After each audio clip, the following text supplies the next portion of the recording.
Hello and welcome to today's Power of Knowing webinar. Is it normal aging or dementia? Understanding comes from knowing. A dementia diagnosis touches many people's lives and can be overwhelming for the patient, their family, and caregivers. The Dementia Journey is a special three-part Power of Knowing webinar series that will explore the dementia experience from diagnosis through advanced progression of the illness. Wherever a person is along this journey, this series will offer guidance to help patients and caregivers plan for needs using resources available at each stage of the journey. The Power of Knowing is a free webinar series created by AuthoriCare Collective, a nonprofit organization that empowers people to be active participants in their care journey, enabling them to live on their own terms through personalized support for mind, body, and spirit. To get us started, please welcome our moderator, Risa Hanau. Risa serves as clinical and community educator at AuthoriCare Collective and is also a member of the Cone Health Ethics Committee. She's a licensed clinical social worker. Risa, I turn it over to you. Thank you, Paul. It is my pleasure to introduce our panelist for today, Dr. Cheryl Greenberg. She is a life coach for seniors and their families who are in transition, whether they are dealing with physical or cognitive changes, or they are planning new active futures. With Cheryl's guidance and support, clients who are dealing with health issues, including dementias, are able to learn about changes, caregiving, navigating the feelings that arise with these illnesses. Clients who are planning new paths can explore possibilities and plan for satisfying roles and adventures. Cheryl's doctorate focused on adult development and memory improvement for older adults.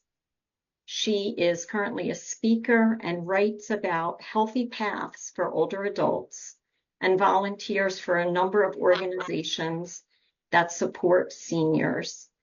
Welcome, Cheryl. Thank you for being with us. Thank you for This having is an important conversation. We know so many people have joined us because it is the reality. Many of us walk this journey, and we want to get to know a little bit about those joining us. So we have two polling questions that you'll see on your screen. The first one is letting us know some of the roles that you play. The roles are many, and so this is multiple choice, and this is anonymous. So please answer all that apply to you in your role. And then we also have a second question as you scroll down, whether you or someone you care about in your life is living with dementia. And not surprisingly, we are seeing a tremendous percentage of people answering. When we look at those who know or care, live with someone with dementia, we have well over 75% of those joining us.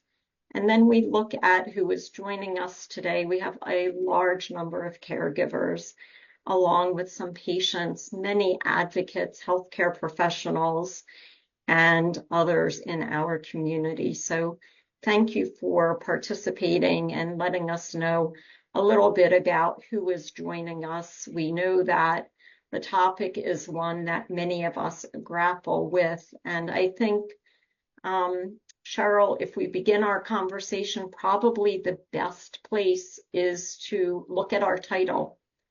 Is it normal aging or is it dementia? I think that's a question so many of us ask at some point.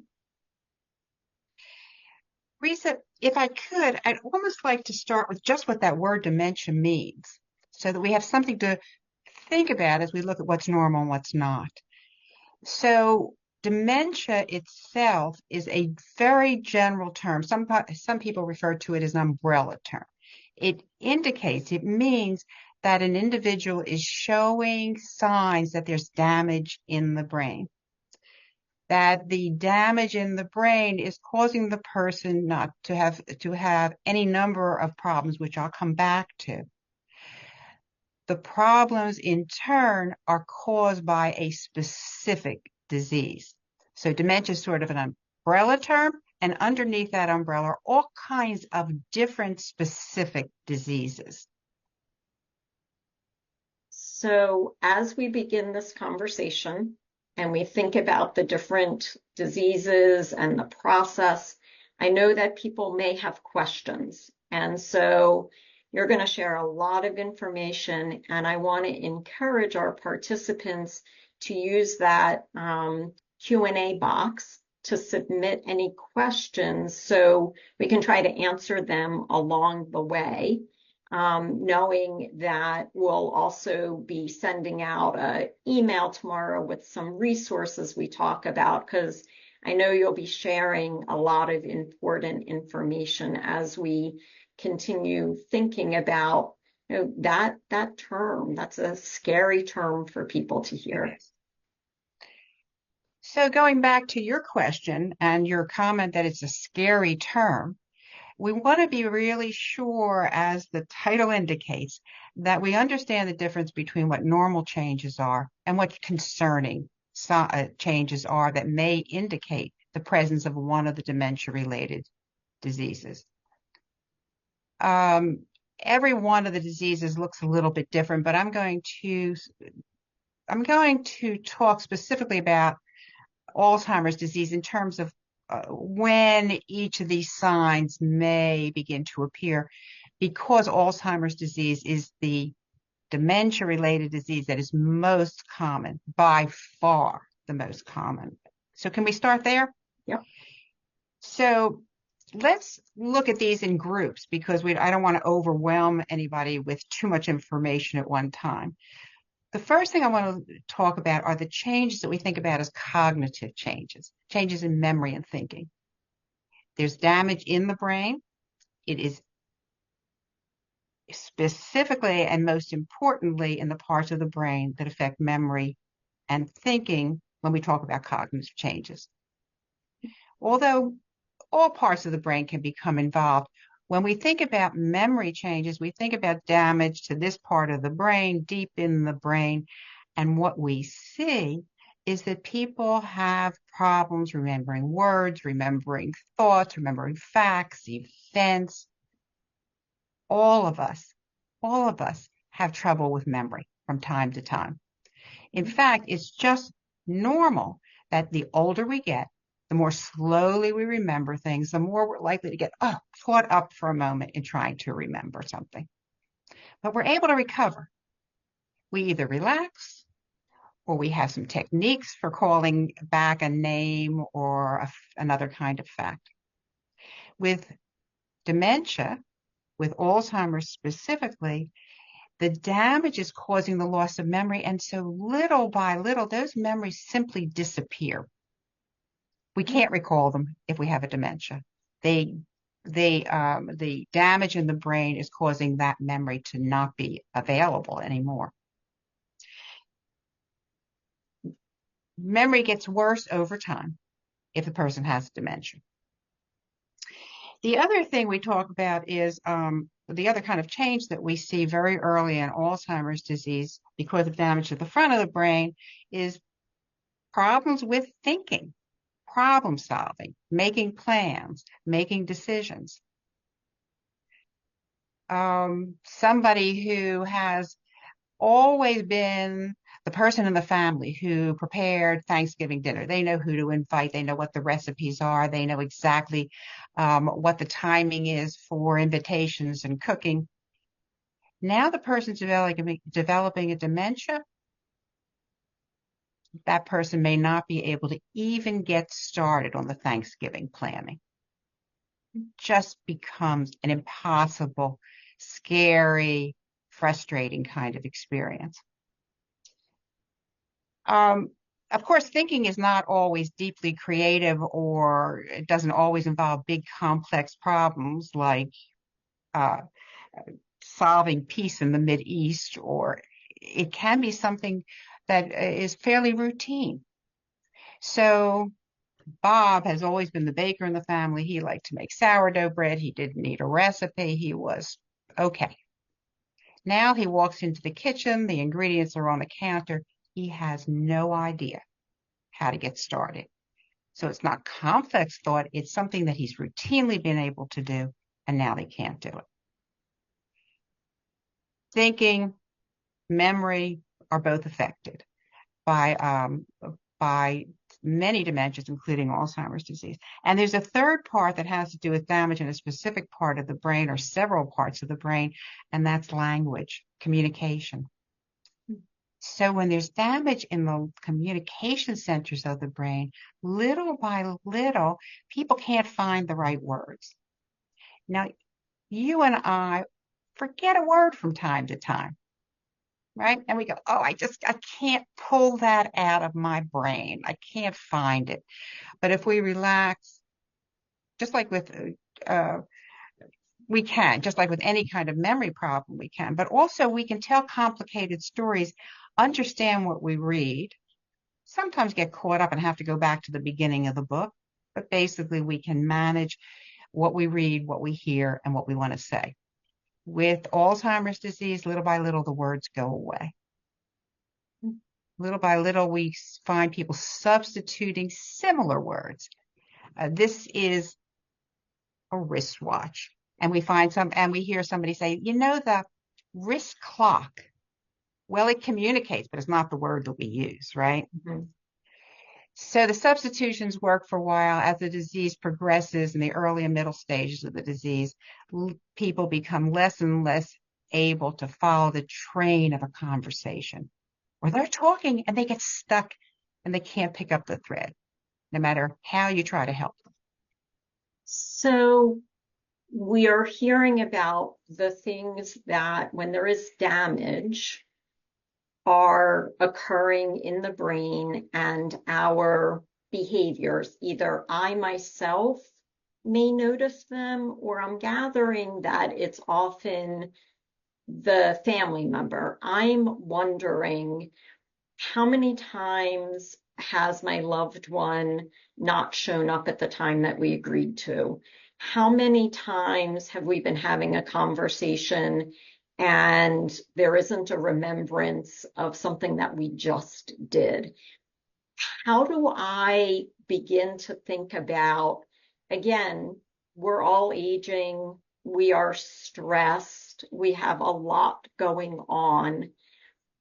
What triggers me, or what lets me know that we're crossing that line? And I'm sure there's no absolute answer to that, but I think many of us live in that space of, when do I get worried, or how long does something go on, or how do we begin to think about that? I think that's an excellent question. A good rule of thumb is to look for change, to start by looking for change. So if I always had a good memory and now I'm not remembering, that's going to send signs up to my loved ones. That looks different. I should be paying attention to this. We have to give ourselves the space or the grace to let me be sure that I'm being clear here, that I'm talking now about the care provider, or the loved one who's watching the person who may or may not have a dementia. I want to be sure that I understand that everybody forgets sometimes. Everybody has trouble solving a problem sometimes. But if it's repeated, and it's a change from the person's normal behavior, and it's a repeated behavior, we're going to start sending up signals to ourselves that maybe we need to pay attention to this. You're right, there's not an absolute number. I'm going to pay a lot more attention, a lot more quickly, if there's danger involved. I come in, the stove is on, there's a pot on the stove. I don't have time to watch that over the next couple of weeks. I have to act. But if mom is not remembering to pay her bills, I may have some time to figure out if she just was tired the beginning of the month, Mm. or she just can't cope. Right. And somebody submitted a question and it speaks to this, which says, is any cognitive decline in aging considered under the dementia umbrella? And I think what I'm hearing is there is a normal process of change that occurs with aging that is not necessarily one that will have us qualify for a diagnosis. Is that Absolutely. accurate? Absolutely. What we know is that some types of thinking and some types of memory simply slow down, become more work as we get older. That's normal changes. Our nervous system slows down. We've got to take a little bit longer to retrieve those memories sometimes. I There, also, I'm sorry, I was going to say, I also think about there are other health issues or there are other factors, maybe social isolation or medication, or, when we're thinking about this normal process of aging and changes, we have to think about what else is going on in somebody's life to help abs figure that out. Absolutely. One way to think about this is that the diseases that I'm talking about that are related to dementia are part of what you might call progressive dementias. They're caused by diseases that almost always get worse over time. And in fact, they're fatal diseases unless somebody has another illness that may cause their death. They may have heart disease and they don't die of dementia. So progressive diseases they have to do with damage in the brain that gets worse over time. There's also something called reversible dementia. It's actually a term, and it's a whole array of reasons why a person's memory or thinking may be impaired. So you use some examples. One of the most common examples is a urinary tract infection. People who have a urinary tract infection or the flu or another virus may get foggy. They may describe themselves as not being able to think clearly. Somebody who's dehydrated can have terrible memory problems. The flu goes away, the urinary tract infection is treated, or the person gets fluid so they're not dehydrated, they're better. So that's not what we're talking about here is a true dementia or progressive dementia. It's something that's typically treatable, usually treatable. So a question has come in that says, is a dementia diagnosis always potentially fatal? And what I hear you saying is that when we think about the Alzheimer's disease and frontal lobe, some of the different types of diagnosable dementias that are progressing, they do progress to the point of ending someone's life, recognizing there could be other health issues at the same time. But they, by themselves, do represent a disease that does progress to the end of one's life. Yes, with very few exceptions. So if a person with vascular dementia, which means there's problems in the vessels, the heart, so forth, it may be that we can do enough treatment so that we can uh, halt or slow down the treatment. For the most part, these diseases, however, are progressive. We have no way at this point, and right now, at this time, we have no way to stop the disease, stop the progression, or cure the disease. And they do ultimately lead to death. So another question, and this is a term I know that I hear quite frequently. Somebody is asking about the term mild cognitive impairment. Now, I'm not hearing the word dementia, but I am hearing mild cognitive impairment. So what is that? What does that mean? Why do we hear that versus the actual word dementia? sometimes. Mild cognitive impairment is a term for memory changes and thinking changes that are significant enough so they're noticeable. They're significantly annoying. Our family members, people close to us, can see that we're not thinking or remembering as well as we used to. However, they are not severe enough to interfere with a person's being able to live independently. It's annoying to forget to pay the bill, but I can get myself dressed up in the morning. I can feed myself. I am independent. I don't need care. Now, does that make sense? It Now, does. I guess my question is mild cognitive impairment automatically going to progress? right. And the answer is no. No. Now, folks who are in the Alzheimer's field are saying that it is a preclinical stage of Alzheimer's disease. So a person has which means it's not, person's still living independently. You don't have a dementia until you can't be diagnosed with a dementia until you can't be independent in your life. You need some help. That's part of the definition of moving into a dementia. Mild cognitive impairment is this annoying stage where people have memory impairment and thinking impairment. About 50% of the time, those folks don't go any further. 50% of the time, or slightly more, that mild cognitive impairment is actually the precursor to Alzheimer's disease. It's the stage before you get the diagnosis. So it's actually part of Alzheimer's. It's just not, Alzheimer's is not diagnosed yet. It reminds me almost of sometimes we hear people have like pre-diabetes so we are not at that actual clinical point, but I am not living my life in the way that I had been previously. And I may need some assistance from loved ones, caregivers, help with certain tasks. You mentioned billing maybe, or some financial things.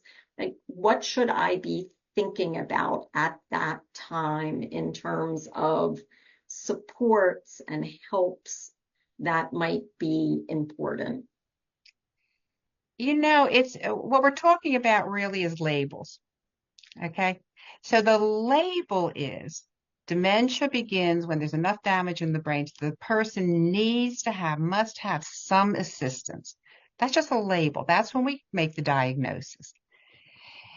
But if you are having problems, if a person's having problems with memory and thinking before they get to that diagnosis, it's a matter of comfort and choice. I don't have to have help, but it's really annoying to thumb through these bills and get stuck on them. I can eventually figure it out, but wouldn't it be nice if my daughter would come over and help me? So there's more choice involved in mild cognitive impairment in terms of how much support you get and need.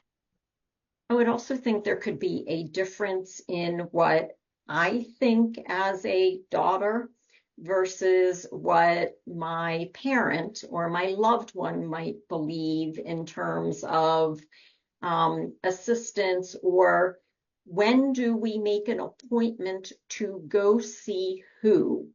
And when do we know that it's time to go see who, our primary care physician, or how do we move towards getting more information? Again, we have to just deal with our best guesses at these things. There isn't an absolute number. What I recommend to people is, number one, that we not jump to the conclusion the person has a dementia. I'll tell you a little story. I was driving along with one of my children, and I couldn't remember how to get someplace that I had been before. And she stopped in her tracks and said, "I don't like when you do that. It worries me." For her, that sent up a flare of, oh my heavens, Mom is not remembering. Right. For me, it was just normal. Geez, I don't have it today. Don't remember today. It was not a sign of dementia. It happened 5 years ago. I'm still going fine in the car. So what we don't want to do, what I recommend people not do, is become immediately alarmed when you think your loved one is showing some signs. But I do want you to log it.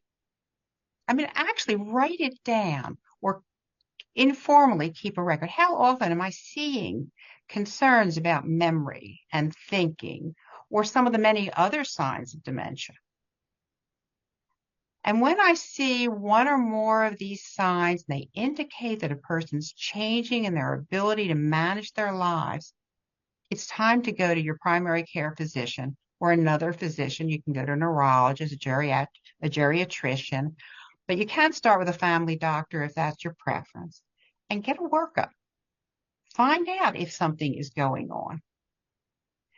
You know, we can diagnose Alzheimer's disease with something like 85 to 95% accuracy these days. So getting a good workup is a very effective place to start if you see signs that are concerning, signs of change that are concerning. And when I go for that workup, Mhm. I am thinking about your daughter. And I'm thinking I probably want to come, right? I want to hear what's going on. I want to be sure that information is being shared accurately. And I'm wondering how we navigate together respectfully. I am concerned about you and I still want to respect your independence, but it sounds like there is a workup process that could be helpful to define, is it a urinary tract infection? Is it a vascular problem? Is it a Alzheimer's? Because then I'm having more information about where we are today and where we may be heading. So are you asking me how my daughter gets into the doctor's office with me? Yeah. Okay. Um, uh, Not to be glib about this, but I am a big proponent of starting these conversations really early. 5 years ago, when my daughter was concerned about my not knowing directions, was a wonderful time to sit down, and we did it, to sit down and say, Mama, what are your wishes? If we come to a concern, how would you like us to handle it? What doctor would you like us to take you to if you need a workup? If you have a diagnosis, what are your wishes about where you'd like to live? Who'd you like to care for you? So having those conversations before the dementia is on the table is enormously helpful. It reduces lots and lots of stress. Yeah. Next So step is that I'm next looking step. at a Go ahead. lot of questions, and I think not surprisingly, this resonates with a lot of people, and really trying to have some understanding of going back to that mild cognitive impairment. What is that moment where is it something that we see on a scan? Is it a test that I am doing in terms of memory that I move from having that mild cognitive impairment to then getting an actual diagnosis? We want to be a, we want to have We want to see enough signs that the person needs support, and then we need a diagnosis. If mom is getting lost, if she can't pay her bills, if she's not remembering names, and these indicate changes in how she functions, and they are repeated over time, then we need to start thinking about a diagnosis or a workup anyway. Mhm. Okay, does that make sense? I know you're concerned about mild cognitive impairment, but there's no clear line between mild cognitive impairment and early Alzheimer's or mid Alzheimer's or late. They are convenient terms for us to sort of describe what's going on in a person's life.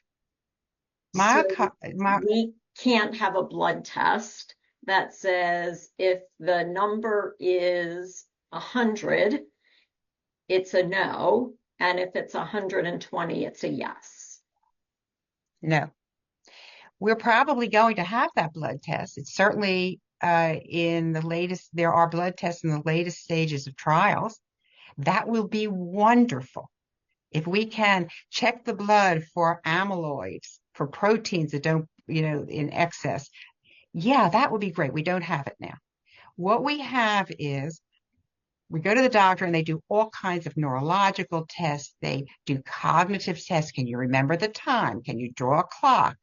They look at the log. How long has mom been forgetting things? What does it look like? How much trouble is she having living independently? Or papa, by the way, or brother or husband. We're going to look at making sure we have ruled out all those reversible dementias. We're going to make sure the person is not sad or depressed or anxious, not related to the disease. If we get enough of those markers in place, and there can be scans and there can be blood work, but there is no one thing right now that says this is early Alzheimer's or this is MCI, mild cognitive impairment. Okay. We don't have it yet.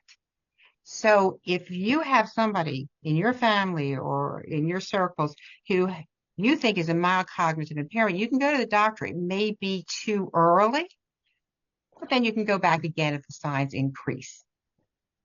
And one of the questions that we've gotten is about living in pain or a lot of pain medication.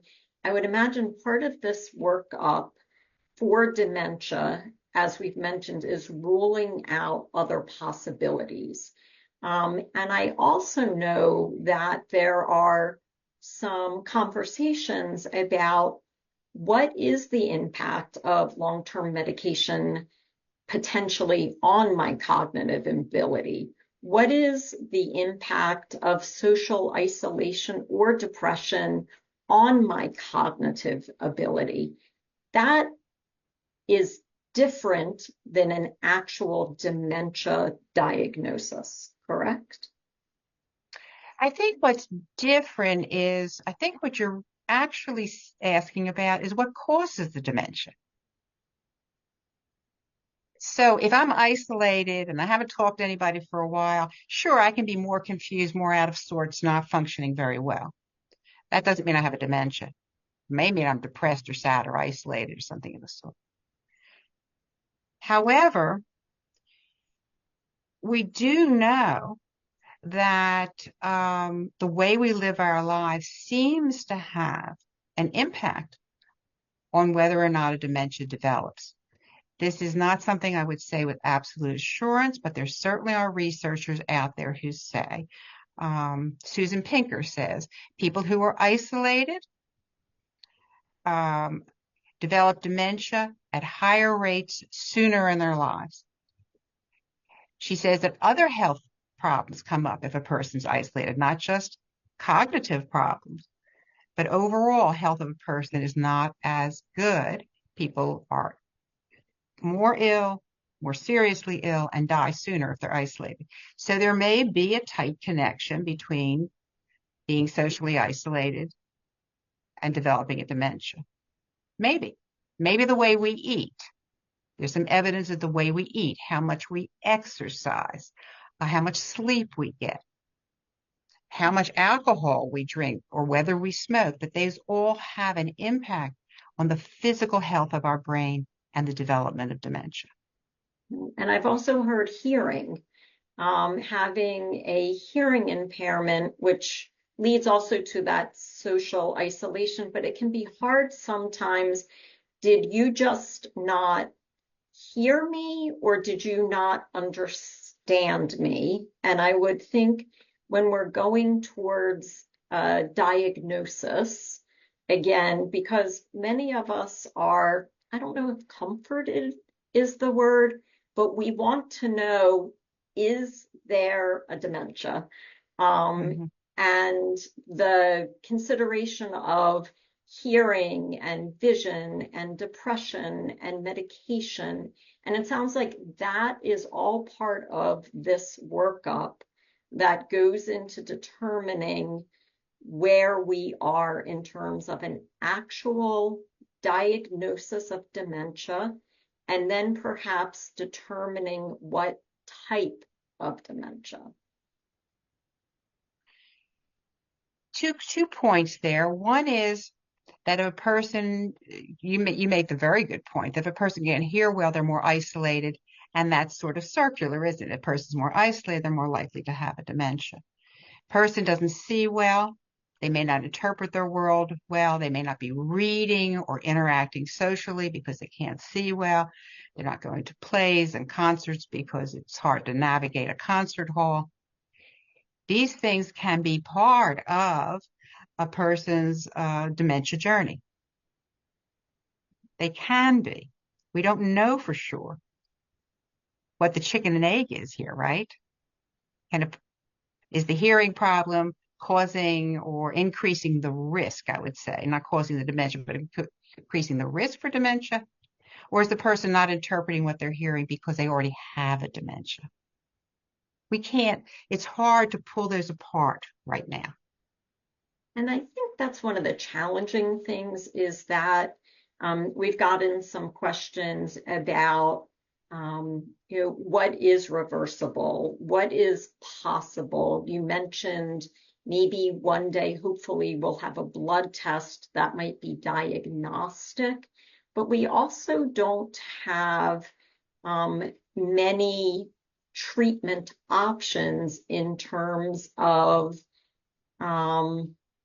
fixing, curing, potentially slowing down. And I know there's tremendous research. There's a lot of information that can be difficult to know what to pay attention to and what are our resources in terms of that good information, recognizing there are not exact answers out there. In terms of treatment, here's the two things to hold on to. One is we said there's an umbrella and lots of different diseases. Each disease is different. It's caused by different things. And so the treatments have to be matched to the particular dementia. So there are some treatments for Alzheimer's disease. They are not the same treatments that I would recommend, that a doctor would recommend for vascular dementia or for frontotemporal dementia. That's step one.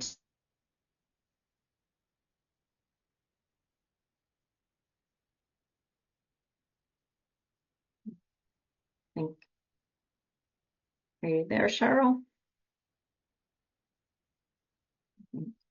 Cheryl may have frozen for a moment. Hopefully we'll be able to rejoin us. I want to look at some of the questions as we try to get Cheryl back with us.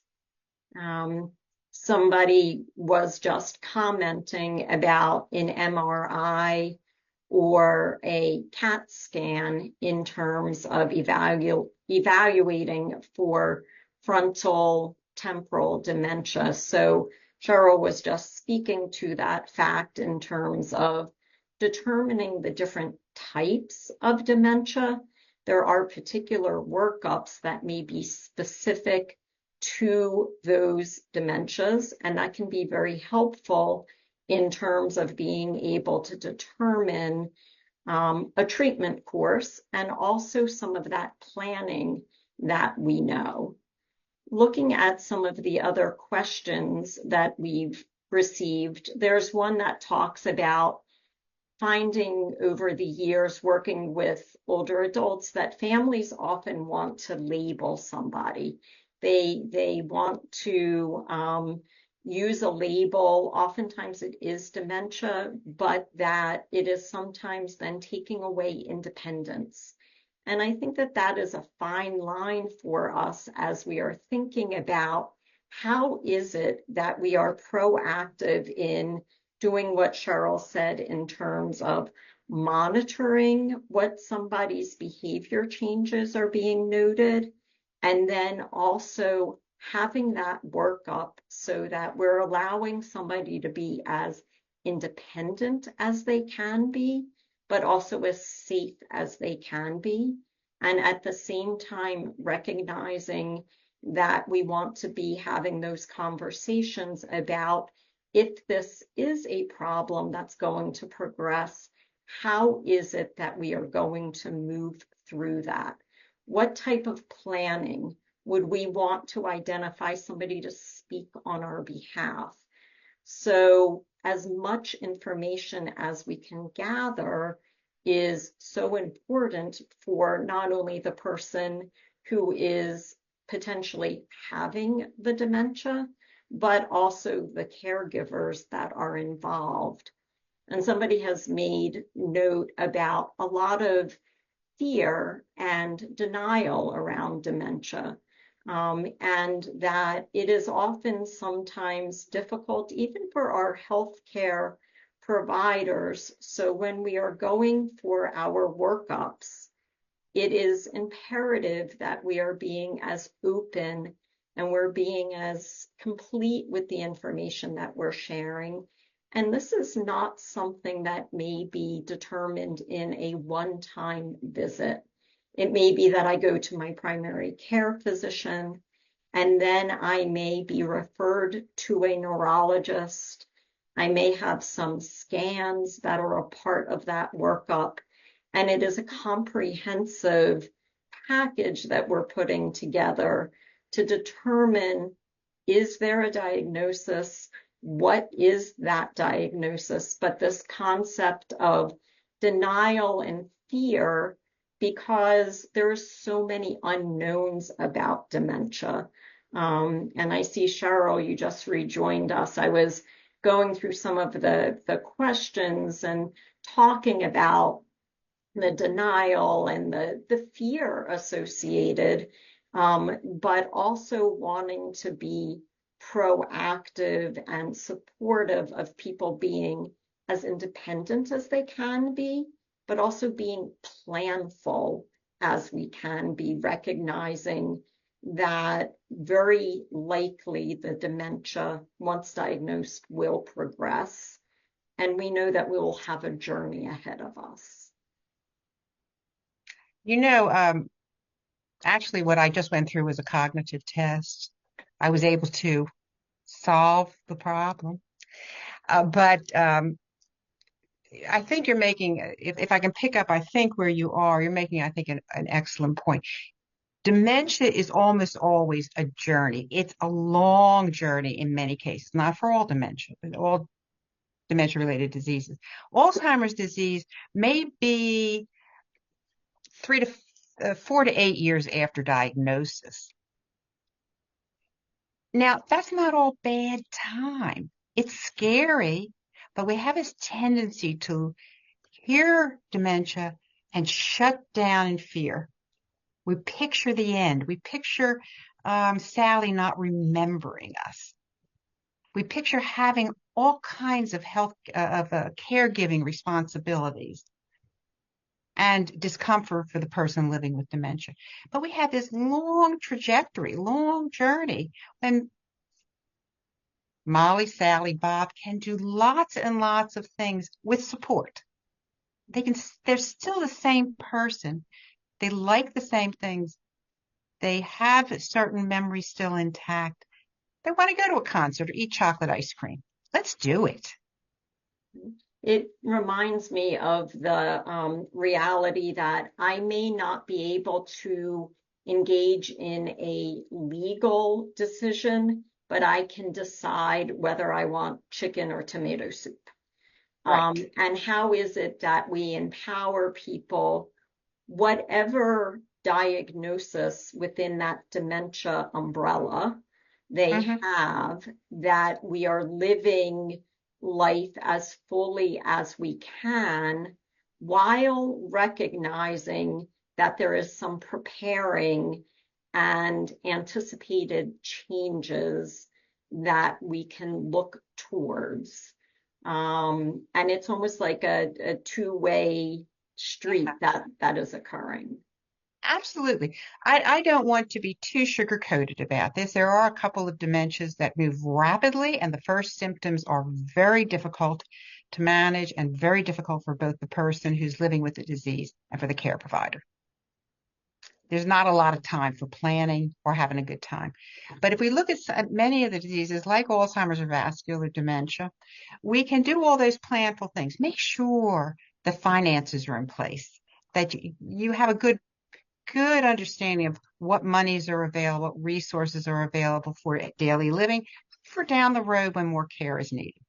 Get legal documents. If they're not in place already when you're young and healthy, get them into place while you still are legally able to sign a will or a power of attorney, a healthcare power of attorney, a durable power of attorney. Okay, so we have nitty gritty to do, but then we also have bucket lists. I always wanted to go to Italy. Why not?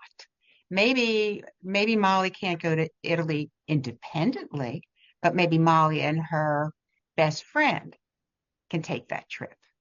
So we can live our best lives for a good long time.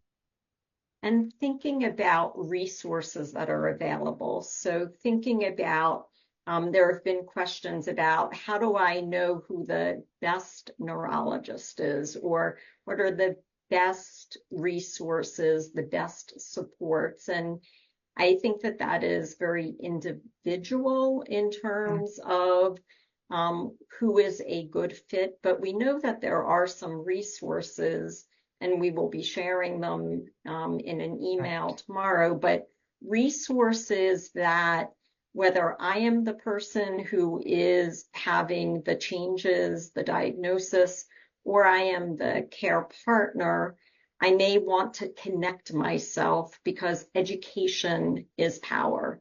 And if you could tell us about some of those resources or some places that we might go for guidance, because if I'm feeling stuck or paralyzed or that fear, I might not know what to do and time is passing in the meantime.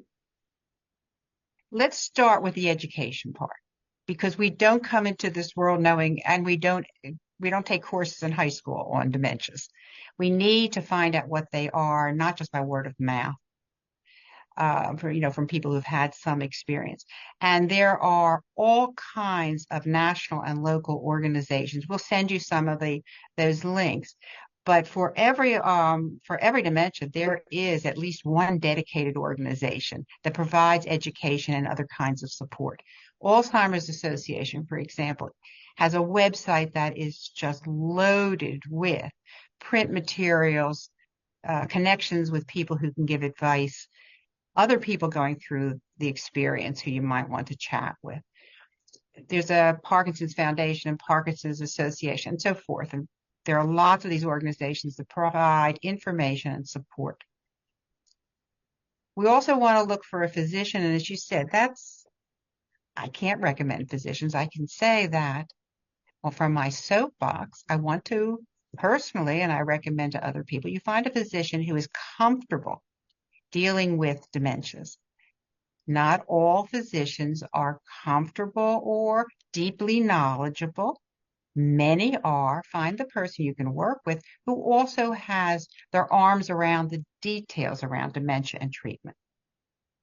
And then look for the other resources. Look for the social workers. Look for maybe clergy if they're informed about aging issues, maybe a life coach. There are individuals who can help hold one's hand as they learn about the journey. Because there is a lot of change and loss that goes into this process. There is as we've been talking about, the technical changes, how long can somebody live independently? What can we do to make their environment as safe as possible? And that is occurring while I am also recognizing I can't live the life that I used to live. And as a caregiver, I'm seeing my loved one isn't that same person that I knew. And so there's a lot of change that is going on, coupled with the uncertainty.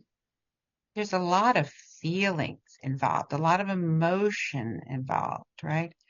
Caregivers, for example, have enormous physical and financial responsibilities often, but they also have, are, as you suggest, going through the emotional journey of giving up the particular interactions, the particular life they had with the person who's experiencing a dementia. Now it's different. The person is increasingly over time different. And there's loss, there's grief involved in that. There's also joy in caregiving, but there's grief in joy in caregiving. Right. There is, I think, the reality of finding out, somebody has mentioned, and a very good reminder, of course, that our loved one is still our person. And being able to educate ourselves, get support for myself as a care partner so that I can interact with my loved one. And if knowing music is important to that person, focusing on the music. If my faith has been very important to me, there are some realities that our ability to live in the current moment may not stay, but I am able to activate some memories, perhaps through reminiscence, playing music. There are ways that we can stay connected, even early in a journey, while we're beginning this process. And I'm thinking about the importance of finding out those things as soon as possible. You know, actually, even deeply into the journey, these things work to some extent. I used to talk with my mother who had Alzheimer's disease. When she was pretty much in the later stages, I could still talk to her about her childhood a little bit and made her smile. We talked about the roast beef that her mother would cook or the camp she went to. So knowing enough about the person to be able to find the connections is awfully important. To know a person well enough to be able to bring up a story or show a photograph or, as you say, play music that they like helps them stay a little more connected with current world. It also brings them some joy and it gives you some connections, the care provider, some connections with the person who's living with dementia. Somebody has raised a question, and I'm not sure whether you have an answer about this, but if I am seeing my loved one has dementia, it's, I think, a concern that I begin worrying, am I going to? And thinking about the state of gene testing, or where are we again, recognizing we'll have a physician joining us next week, but recognizing that it's an understandable fear that if someone close to me has a dementia diagnosis, I may start worrying. And are there things proactively I could or should be doing at this point? Right. So let me say that I talked for a second about risk, not causes of dementia, but the risk for developing when I talked about healthy eating and exercise and not being isolated.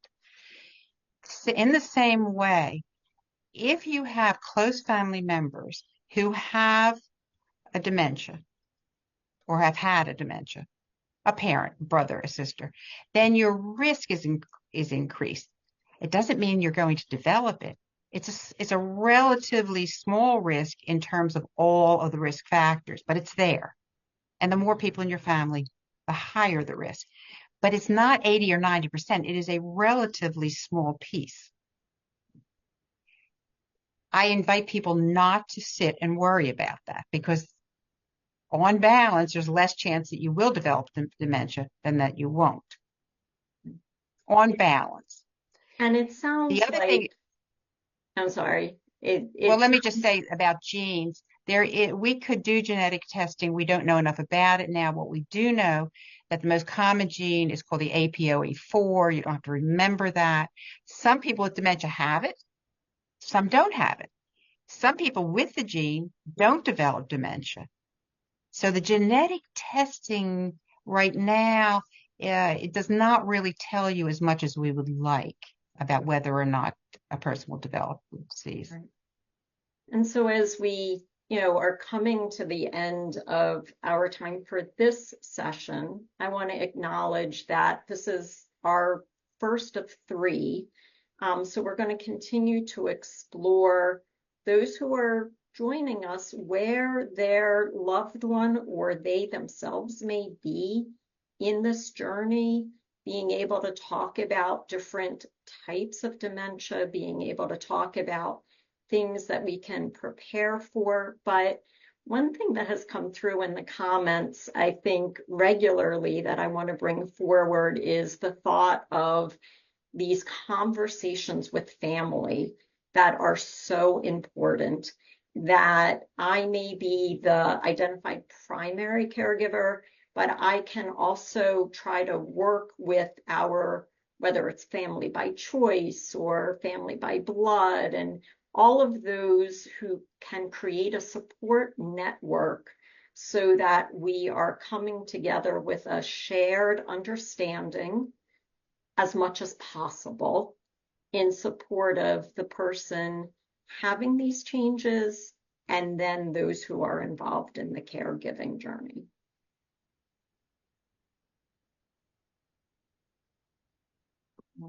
And wanting to give thought how we keep that dialogue going. I guess I would add to that, Risa, that the idea of talking early, knowing who your team is early, is awfully important. Knowing where your support might come from if you need it. We have a lot of stigma about dementia and a lot of emotional reactions to dementia. When we have those conversations, we normalize the disease. We say it's okay. We can be open. We don't have to hide Mama when she has a dementia. In fact, I'm going to invite you over to help me provide care and love. Thank you. I think that is the perfect stopping point for today's conversation, knowing that we have shared a lot of information.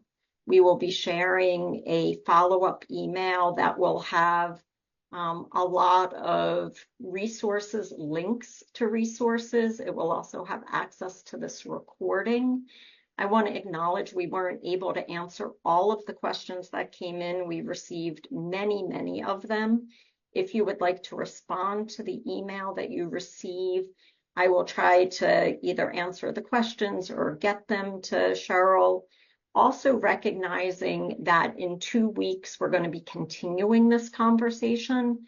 So on Tuesday, July 30th at noon, we're going to be having Dr. Carter, who works with a tremendous number of dementia patients, Teresa Cooper, who is particularly trained as a dementia educator, and Alexis Williams, who oversees Caregiver Connect, which is a tremendous organization in our community.